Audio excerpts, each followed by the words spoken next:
one of my concerns is the fact that we've seen this happen. The AG has said it's happened. We have fines currently in other acts that would be similar. To me, that doesn't seem like a deterrent because it's the same as other acts. Why wouldn't we maybe, punch above our weight and say, no, we have serious, you said your department's taking it serious, you're not happy with what happened before, we put a major investment into this act, into all the new record and archive. Why wouldn't we back that up with saying, no, we better come pretty hard with this, not just what we've had, which we've seen, we've had people not pay attention to what we've had. There's so much effort and expense and resources, you said, put into this. Why wouldn't we punch above our weight here and say, you know what, let's get serious with this.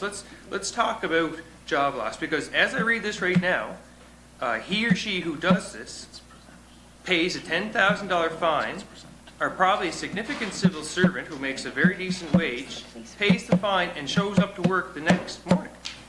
Well, I mean, obviously, That's what people, sorry to interrupt, but you have to understand where we're coming from here. That's what people have been saying, and you guys have heard, that's what they're saying to opposition MLAs. They say that every day when you go to the rink, you go to the co-op, you go wherever you're going, and they're saying, are you kidding me? Nothing? No fine? And now when I go back to them and say, we're in the legislature, we're coming up with ways to deal with this, and they're going to say, you're going to give them a fine, and it won't be $10,000. You know very well it won't be $10,000. It's going to be a lot less than that.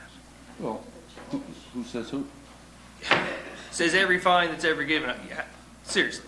So are you challenging the court Oh, system? I'm not challenging the judges. Don't get Well, like no, that with well, me. I mean, I'm just- saying we well, need just- a serious consequence, and I don't see it there, because when I go back in and I tell someone that if they're going to be held responsible, they're going to say, so they pay a fine and they show up to work the next day and everything's fine. And that, and you know that, Minister. That's what we hear. You hear that on the street, and So we need to if- show. So what Jill just described, if it's been identified that a department official, whoever that may be,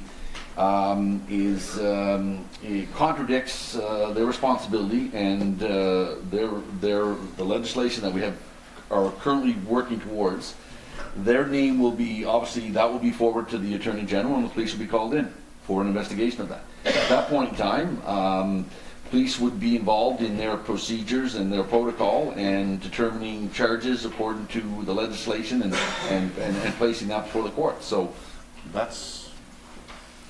And you're comfortable. police officer. You're comfortable. The deputy Am I minister, the comfortable? executive council is comfortable with that level right now. Yes. Thank you, Chair.